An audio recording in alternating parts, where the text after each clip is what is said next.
2023년 4월 16일 주일 예배 마태복음 8장 23절에서 27절의 말씀으로 바람과 바다도 라는 말씀으로 잠시 은혜를 나누겠습니다. 한 주간 평안하셨는지요? 조석 간에 지금 많이 일교차가 큽니다. 감기 조심하시기를 바라고요. 건강 유의하시기를 바랍니다. 지난 금요일에 예수님의 제자의 길에 대하여서 잠시 말씀을 드렸습니다. 예수님의 좋은 말씀을 듣고 예수님이 말씀으로 치유하시고 귀신을 쫓는 경험을 한 이들입니다. 그들 중에서 바다 건너로 예수님이 가자고 하자 두 사람이 등장을 하지요. 한 사람은 성경에 능통한 서기관입니다. 또 다른 이는 예수님의 제자 중에 한 사람입니다. 그들과의 대화 중에 예수님은 전혀 생각지 못한 답을 그들에게 하십니다. 서기관은 그랬죠. 내가 주님을 따르겠습니다 라고 했습니다. 근데 그 서기관에게는 여우도 새도 머리 둘 곳이 있는데 예수님을 따르는 것, 인자를 따르는 것은 힘든 일이다 라고 하며 단칼에 거절하셨습니다. 또 한 제자는 돌아가신 부모를 장사하고 예수님을 따르겠습니다. 주님을 안 따르겠다는 것이 아니라 주님을 따르는데 돌아가신 예수님을 장사하고 와서 따르겠습니다 라고 하자 예수님께서는 또 반대로 돌아가신 분은 다른 분들이 장사할 터이니 너는 지금 바로 예수님을 따르라고 말씀을 해주십니다. 이 세상에서 저와 여러분들이 예수님을 따르는 것, 하나님이신 그분을 순종하며 사는 것 정말 중요합니다. 예수님은 우리에게 그런 순종을 요구하시는 거예요. 왜냐하면 예수님은 우리를 위해서 이 땅에 오셨습니다. 십자가 지기까지 그 사랑을 보여주셨습니다. 하나님은 아들을 보내주셨습니다. 독생자가 십자가에 오르기까지 우리를 향한 그 사랑을 보여주신 것입니다. 우리가 모든 것을 포기하고 주님을 순종하며 따를 수 있는 충분한 근거가 되는 것이지요. 그리고 우리가 따르는 그분은 랍비도 아닙니다. 선지자도 아닙니다. 선생님도 아닙니다. 하나님이십니다. 하나님이시기 때문에 우리의 모든 것을 들여 따라도 괜찮습니다. 금요일의 말씀이었습니다. 그리고 오늘은 그런 제자들과의 대화 이후에 예수님이 배에 오르시는 장면입니다. 서기관을 돌려보내고 한 제자는 부모까지 뒤로 하고 따르라 한 그 제자들이 예수님과 함께 배에 오릅니다. 제자들은 그 예수님의 뒤를 따른 것이죠. 곧 유대인들로부터 구별되고 이스라엘에게서 떨어진 것입니다. 예수님과 제자들이 한 배에 오릅니다. 배가 출발하자 예수님은 깊은 잠에 듭니다. 조금 더 가니 바다에 파도가 쳐서 배를 공격합니다. 제자들이 예수님을 깨워 살려달라 외치고 예수님은 제자들을 꾸짖고 바람과 바다도 잠잠하게 하십니다. 오늘 이 단락에서 저는 이제 세 가지를 좀 말씀드리려고 합니다. 하나는요, 예수님을 따르는 제자들 보세요. 제자들이 예수님을 선택한 것이 아니라 예수님이 오라 하니 따르는 그 제자들, 그리고 제자들의 믿음, 방금 혼났다 그랬습니다. 그 믿음을 잠시 말씀을 드리고요. 두 번째는 풍랑 가운데서 주님께 구원을 요청하는 제자들의 모습이 또 두 번째로 등장을 합니다. 또 마지막은 바람과 바다도 잠잠케 하시는 예수님에 대하여서 잠시 은혜를 나누겠습니다. 첫 번째 오늘 본문은 예수님을 따르는 제자들의 모습을 등장시킵니다. 우리 23절 같이 읽어보겠습니다. 시작.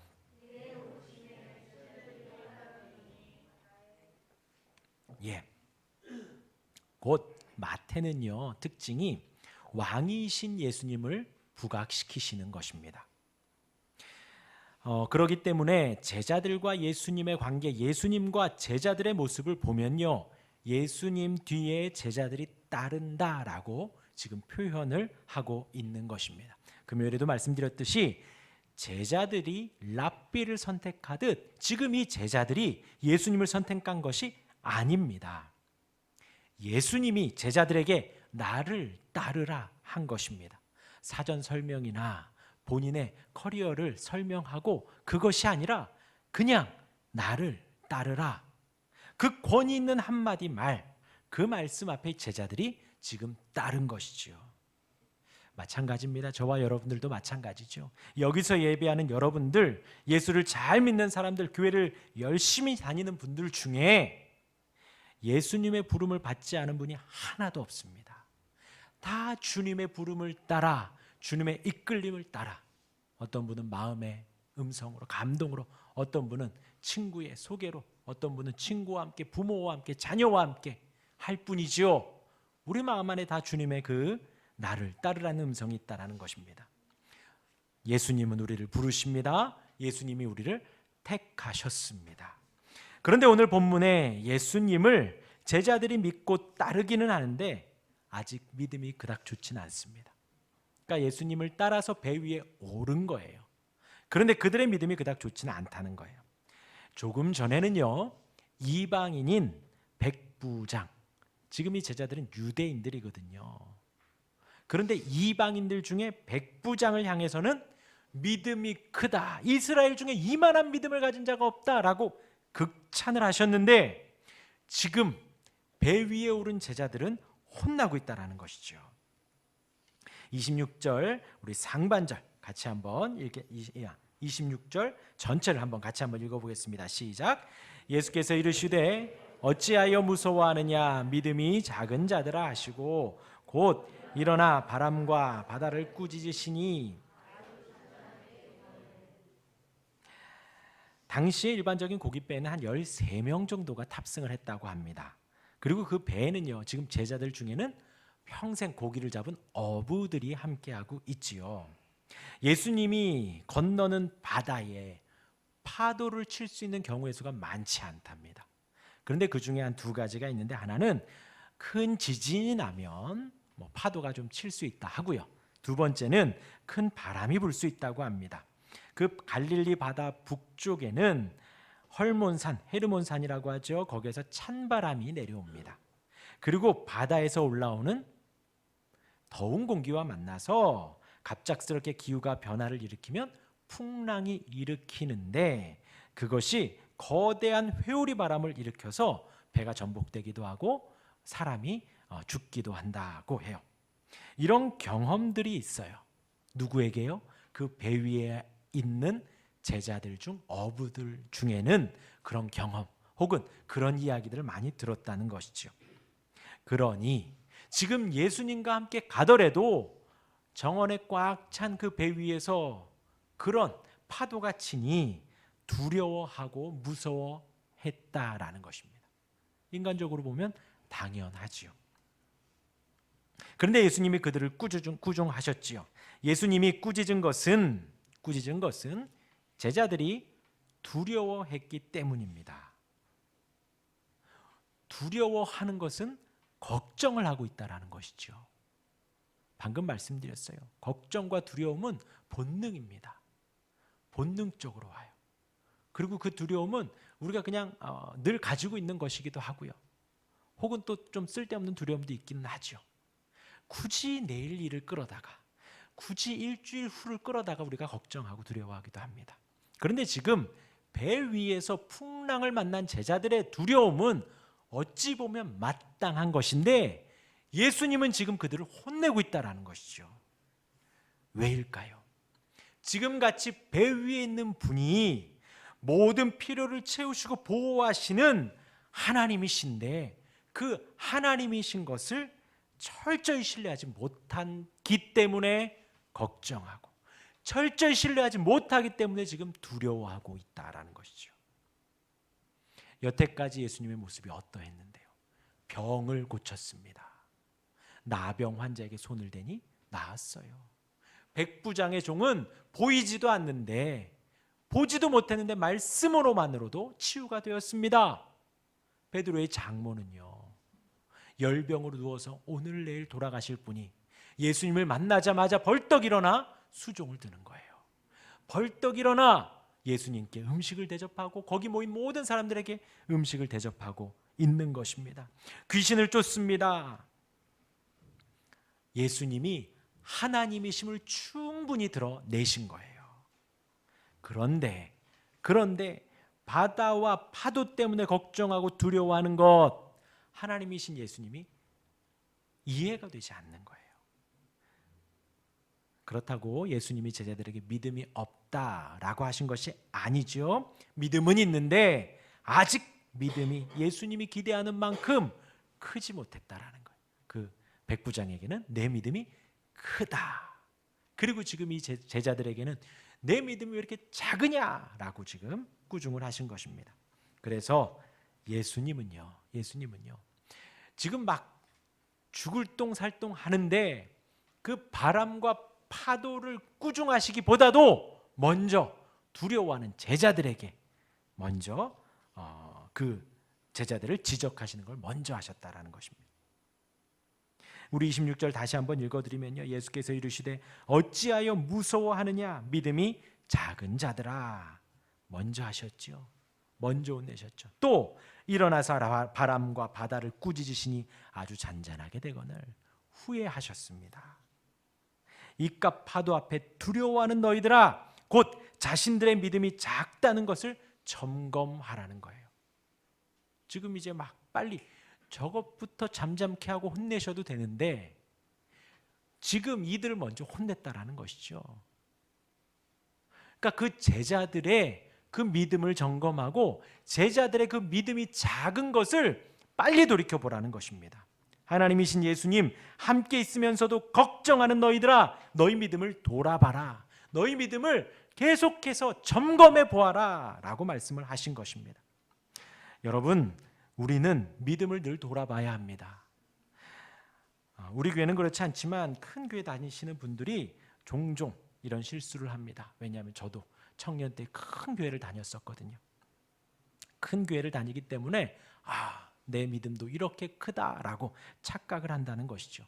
지금 제자들의 모습이 딱 그런 모습과도 같은 거예요. 왜요? 방금 말씀드렸듯이 병이 낫고요, 귀신이 쫓아나고 말씀이 너무 좋아요. 제사장들과 바리새인들이 했던 말씀과는 비교도 할 수 없을 만큼 말씀의 저자이시니 하나님 말씀의 본뜻을, 하나님의 마음을 아주 잘 증거하신 것이지요. 그런데 지금 예수님이 바다를 떠나기 전에 뭐라 하셨냐? 거기 있는 무리들에게 저 바다 건너편으로 가자. 지금 거기 있는 무리들은 예수님을 종종 쫓아다니고 싶거든요. 막 따르고 싶은데 가자고 하는 곳은 어디냐? 이방 땅입니다. 배를 타고 한두 시간 가서 이방 땅에 가자. 유대인들은 이방 땅에 잘 가지 않습니다. 내가 길을 돌아갈지언정 그 사마리아 땅을 관통하여 가지는 않는 거예요. 그러니까 예수님은 그 많은 무리들 중에 누군가를 거르고 싶었다는 거죠. 그리고 그 예수님의 명령에 따라 배 위에 오른 한 12명의 제자들, 그러니 그들이 얼마나 어깨에 힘이 들어갔겠느냐 이거예요. 그 많은 유대인들 중에서 12명만 뽑혀가지고 배 위에 탄 거예요. 그들이 믿음 좋아, 나 이제 예수님과 한 배를 탔구나 하고 가는데 바로 풍랑이 일어 두려워하니 예수님이 그들을 정신 차리라고 탁 머리를 쳐주신 것입니다. 그 자체로 배 탄 것만으로도 뭔가 된 것 같고 이제 예수님을 따라다니면 다 만사형통 될 것 같지만 예수님은 지금 그 착각에서 빨리 깨어나라고 혼을 내시는 것입니다. 우리가 뭔가 된 양 착각하지 말라는 것입니다. 늘 우리의 믿음을 점검해 보시기를 바랍니다. 늘 우리 신앙을 돌아보시기를 바랍니다. 지금 제자들이 걱정하고 두려워하는 것은 마땅한 거예요. 왜요? 예전에 한번 죽었던 적이 있으니까, 예전에 배가 넘어졌던 적이 있으니까 이들이 두려워하는 것은 마땅한데 그럼에도 불구하고 하나님과 함께 있으니 두려워하지 말라는 것입니다. 이 하나님이신 예수님 입장에서는 두려워하는 것이 믿음이 적은 것과 같은 것이기 때문입니다. 파도 앞에서, 배 위에서 제자들의 그런 작은 믿음을 혼내신 것입니다. 저와 여러분들도 작아요. 믿음이 매우 작습니다. 지금 이 제자들은 목숨의 위협 속에서 혼났는데요, 저와 여러분들은 예수 믿는다고 목숨의 위협을 받지는 않습니다. 다만 우리의 일상 속에 우리가 두려워하고 무서워하고 근심하는 것들이 있지요. 오늘 예수님 말씀하시는 거예요. 그러지 말라는 것입니다. 우리 성령 하나님 우리와 함께 하시고 어디에나 언제나 우리와 동행하시며 우리를 가르쳐 주시고 인도해 주십니다. 그 하나님이 비록 내 눈에 보이지 않고 손에 만져지지 않고 내 귀에 들리지는 않지만 살아계신 하나님이 나와 함께 하십니다. 그러니 두려워하지 마시기 바랍니다. 심지어 파도가 오더라도 우리는 두려워하지 않을 수 있다는 거예요. 지금 예수님의 입장에서는요. 하나님이신 그분 앞에서는 우리가 두려워하지 않아도 된다는 것입니다. 그렇게 큰 믿음으로 성장하시길 바랍니다. 두 번째로 주목하는 것은, 묵상하기 원하는 것은 그 풍랑 가운데서 주무시는 주님입니다. 그리고 그 주님께 도움을 요청하는 제자들의 모습입니다. 예수님께 지적을 받지만 파도를 만나 예수님을 부르는 장면은 우리가 본받을 만한 거예요. 우리 24절 같이 한번 읽어보겠습니다. 24절입니다. 바다에 큰 놀이 일어나 배가 물결에 덮이게 되었으니 예수께서는 주무시느니라. 예수님이 주무십니다. 배로 한두 시간 거리예요. 짧은 거리지요. 근데 예수님이 파도가 치는데도 불구하고 주무십니다. 깊이 주무십니다. 예수님의 하루 사역이 얼마나 피곤하셨는지를 우리가 가늠할 수 있지요. 아니면 예수님 제자들을 혼내시려고 주무시는 척 하셨을까요? 아니지요. 예수님은 완전한 사람이십니다. 예수님은 완전한 하나님이십니다. 근데 하나님이시기 때문에 힘든 사역 속에서 아무런 피로를 느끼지 못하다? 아닙니다. 예수님은 완전한 사람이시기 때문에 우리가 경험하는 육체적 한계를 철저히 동일하게 느끼신 것입니다. 예수님이 주무시는 것은 그만큼 피곤하다라는 것입니다. 많이 피곤하다. 그리고 또 예수님이 주무시는 것은 두 번째로 제자들과 달리 예수님은 하나님의 보호에 절대적인 믿음과 신뢰가 있기 때문이다는 거예요. 바다에 올랐는데 바로 주무십니다. 여기에서 저기까지 가는데 아무 지장이 없다는 거죠. 아무리 풍랑이 일어도 파도가 쳐도 여기서 저기 한두 시간 가는데 지장이 없다는 것입니다. 예수님에게는 그런 굳은 믿음, 신뢰가 있었기 때문에 편히 주무실 수 있었다는 것입니다. 그렇죠? 제자들에게도 풍랑이 위협적이지만 예수님에게도 풍랑은 위협적이었습니다. 그러나 예수님은 주무셨죠. 시편 3편의 5절 6절에 이렇게 표현합니다. 내가 누워 자고 깨었으니 여호와께서 나를 붙드심이로다. 천만인이 나를 에워싸 진친다 하여도 나는 두려워하지 아니하리로다. 다윗의 고백이에요. 압살롬으로부터 피해서 쓴 시입니다. 자기 아들이 쫓아오는데, 자기 아들이 세력을 형성하고 다윗 아버지를 쫓아오는데 뭐라고 고백하느냐? 내가 누워 자고 깨었다. 왜냐? 하나님이 나를 붙드시기 때문이다. 천만인이 나를 에워싸 진칠지라도 나는 두려워하지 않는다. 주변에 손가락질하고 조롱을 받고 대적을 많이 받는다 하여도 다윗은 하나님을 의지하기에 평안히 잠을 자는 거예요. 지금 여러분들이 얼마나 편안하신지요. 자, 눈을 들어 저를 보시기를 바랍니다. 지금 편안하실 필요 없고요. 우리 사는 인생 속에서 평안하시기를 바랍니다. 하나님이 붙들어 주시니, 하나님이 지켜주신다라는 굳은 믿음이 다윗에게는 있으니 천만인이, 어마어마한 사람들이 다윗을 쫓아오지만 다윗은 잠을 잘 잤다는 것입니다. 시편 4편 8절에도 이렇게 고백합니다. 내가 평안히 눕고 자기도 하리니 나를 안전히 살게 하시는 이는 오직 여호와이시니이다. 안전히 살게 하시는 분 하나님이시기 때문에 내가 하나님을 의지하여 언제든 어디서든 평안히 눕고 자기도 한다는 것입니다. 곧 예수님은 하나님의 보호를 절대적으로 의지하기에 파도가 예수님을 상할 수 없다. 파도가 예수님을 전복시킬 수 없다는 굳은 믿음이 있었다라는 것이죠. 그래서 피곤하기도 하셨지만 편안히 주무실 수 있었다라는 것입니다. 그런 상황에서 제자들이 예수님께 나와 예수님을 깨웁니다. 주여 구원하소서, 우리가 죽겠나이다. 당시 위기에 빠진 제자들, 지금 힘든 일 앞에 있는 그들이 할 수 있는 것은 주님께 나아가 주님을 깨우는 것입니다. 아까 말씀드렸지요. 지금 이 배 위에는 베테랑 어부들이 있습니다. 근데 예수님은요, 목수지요. 전혀 전공이 달라요. 그런데도 불구하고 제자들이 예수님을 깨웁니다. 그것은 지금 믿음이 작다고 혼내셨죠. 그러니까 예수님을 큰 하나님으로 절대자로는 믿지 않지만 지금 나를 도와줄 수 있는 분으로 정도는 믿고 있다라는 거예요. 우리로 표현을 하면 지금 예수님께 기도하고 있다는 거죠.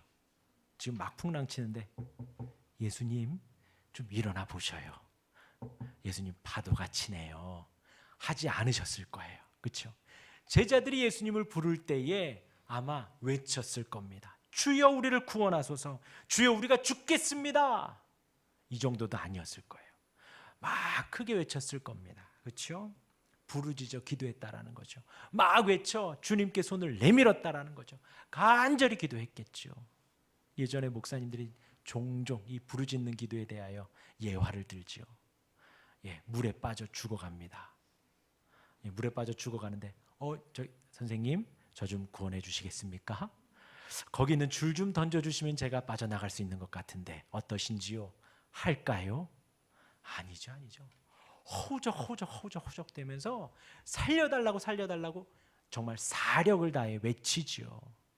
물에 빠진 그 정도까지는 아니겠지만 지금 이 제자들이 예수님을 정말 간절히 불렀을 것입니다. 잘 기억하시길 바랍니다. 힘든 일 있을 때 기도하시기를 바랍니다. 어려운 일 있을 때 종종 교회와 멀어지려고 머리 쓰지 마시고 점점 주님과 교회와 가까워지려고 시간을 내시고 마음을 쓰시기를 바랍니다.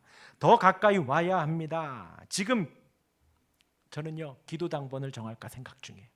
하나님이 이렇게 기도할 수 있는, 만민이 기도할 수 있는 예배당을 장소를 주셨으니 여기에서 마음껏 기도하고 부르짖고 외치고 해도 아무도 뭐라고 하는 사람 없어요. 자, 옆을 보세요. 벌판이에요. 여기서 아무리 해도요, 민원 넣는 사람 없습니다. 경찰 안 쫓아와요. 열심히 기도하실 수 있습니다. 제자들이 외칠 때의 그 간절함, 저와 여러분들이 배워야 합니다. 주님을 부르고 주님을 찾고 찾아야 합니다.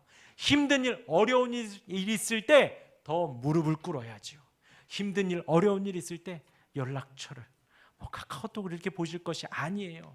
유튜브를 보면서 이 사람은 어떻게 쳐갔나, 그것이 중요한 것이 아닙니다. 하나님을 찾고 찾으며 하나님을 간절히 의지해야 합니다. 그렇게 주님을 부르시고 그렇게 기도할 수 있는 저와 여러분들 되길 바랍니다. 마지막으로 오늘 본문의 절정이지요. 예수님께서 바람과 바다를 꾸짖으십니다. 26절 우리 다시 한번 26절 읽겠습니다. 예수께서 이르시되 어찌하여 무서워하느냐, 믿음이 작은 자들아 하시고 곧 일어나사 바람과 바다를 꾸짖으시니 아주 잔잔하게 되거늘. 예수님이 제자들을 혼내시고 바람과 바다를 꾸짖으시자 즉각적으로 효력이 나타납니다. 큰 폭풍이 아주 작은 잔잔함으로 바뀐 것입니다. 예수님이 하늘과 땅과 바다를 주관하시는 하나님임을 묵상할 수 있지요. 이 온 세계가, 특히 이 장면은 자연 세계에 대한 예수님의 절대적인 권위와 능력을 보여주는 것입니다. 예수님의 신적 권위지요. 단순히 병 고치고 귀신을 쫓는 것을 넘어서 온 세계까지도, 자연까지도 주님이 컨트롤할 수 있다라는 것입니다. 말씀 한 절 읽어드리겠습니다. 하나님은 이스라엘을 애굽에서 구원하시면서 홍해 바다를 가르셨지요. 시편 106편 9절에는 이렇게 표현합니다. 이에 홍해를 꾸짖으시니 곧 마르니 그들을 인도하여 바다 건너기를 마치 광야를 지나감 같게 하사. 하나님이 바다를 꾸짖으셨대요. 그러니까 바다가 순종해서 벽을 만들고 그 뻘밭이 젖은 땅이 마른 땅이 되었다라는 것입니다. 지금 똑같이요. 예수님이 바다에게 명령하니 순종하여 잠잠해졌다라는 것입니다. 자연이 예수님께 순종합니다. 하나님이 명하시니 그리 된 것처럼 예수님이 명하시니 그리 된 거예요. 곧 예수님이 하나님이신 것을 증명하신 것입니다. 제자들의 반응이 어떤가요? 깜짝 놀랍니다. 깜짝 놀라요. 지금까지 예수님이 치유를 받죠. 죽기를 받죠. 손을 대니까 나았습니다. 사실 그것도 놀라운 일이에요. 말씀드렸지만 열병 걸려 누워서 곧 오늘 내일 하는 사람이 벌떡 일어나서 바로 막 일을 하는 거예요. 음식을 만들고 설거지하고 막 집안일을 전혀 예정과 다름없이 일을 하는 것입니다. 예수님의 완전한 완벽한 치유지요.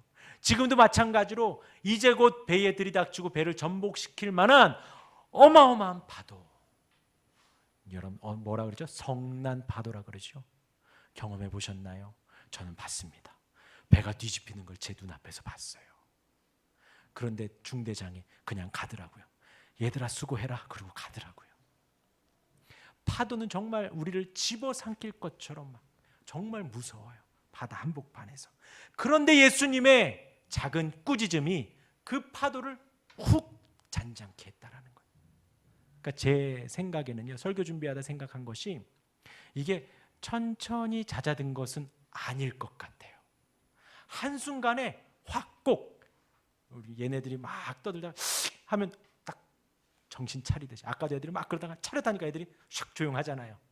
그렇듯이 아이들이 부모의 말을 한꺼번에 확 듣듯이 그 파도가 예수님의 꾸짖음 아래 확 잔잔해졌다라는 거예요. 그러니 제자들이 깜짝 놀랍니다. 여태까지 봐왔던 사실 그런 일들은 뭐 그럴 수도 있지라고 넘길 수 있었던 일인데 바다 한가운데서 예수님의 외침에 아주 잔잔하게 되는 파도, 그 폭풍 후 바다, 그것은 일반인이 할 수 없는 것이라는 거죠. 배 위의 제자들이 말합니다. 도대체 이분이 어떤 분이시기에 바람과 바다까지도 그분께 순종하는가? 감탄사죠. 물음표가 아니죠. 어떤 분이기에 그러니?가 아닙니다. 와, 도대체 이분이 누군가? 감탄사입니다. 과연 누군가? 뭐 하는 분인가? 진정 하나님이신가? 여러 가지 의미가 담긴 감탄사입니다. 또 그 감탄사는요, 지금 이 책을 기록한 마태가 저와 여러분들에게도 던지는 말입니다. 이 말씀을 듣고 이 말씀, 이 단락을 읽고 여러분들은 예수님을 어떻게 보고 계십니까? 예수님을 어떻게 생각하는가 하는 것입니다. 묵상해 보시기를 바랍니다. 정리하겠습니다. 예수님이 제자들을 불러 배에 오릅니다. 택함 받은 그들 수많은 군중 무리들 중에서 제자들이 뽑혔습니다. 예수님으로부터 믿음이 작은 자라고 혼납니다. 하나님이 우리를 부르셔서 저와 여러분들이 이 자리에 와 있습니다. 우리는 늘 우리가 따르는 예수님 하나님을 기억해야 합니다. 그리고 우리의 믿음을 늘 돌아보아야 합니다. 주님을 믿으며 두려워 불안해한다면 믿음이 적은 것이지요.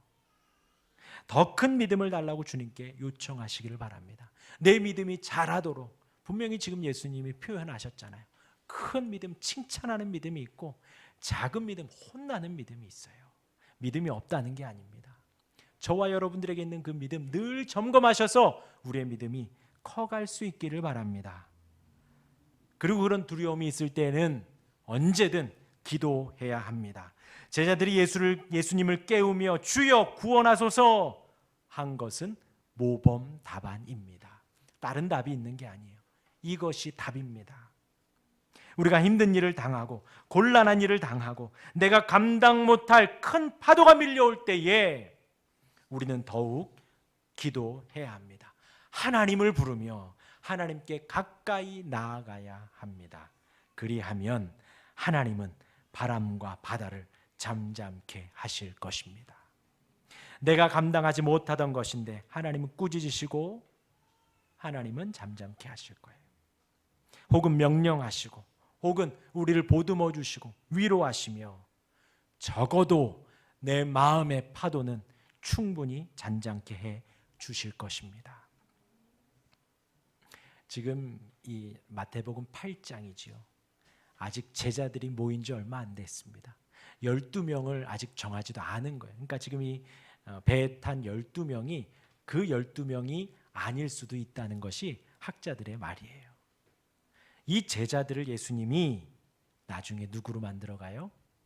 사도들로 만들어 가셔요. 예수님을 위해서 고난도, 매도, 죽음도, 돌뿌리도 두려워하지 않을 사도로 만들어 가십니다. 그렇게 제자들을 혼내시며 위로하시고 함께 하시고 말씀으로 가르쳐 주셔요. 그 하나님은 지금도 저와 여러분들을 만들어 가십니다. 하나님의 백성으로, 하나님의 사람으로. 비록 지금 나는 아주 작은 파도에도 두려워하며 걱정하고 근심하지만 주님은 우리를 위로하시기도 하고 혼내시기도 하고 말씀하시며 우리를 이끌어 가시며 하나님의 사람들로, 주님의 제자로 만들어 가실 것입니다. 우리 기도하겠습니다.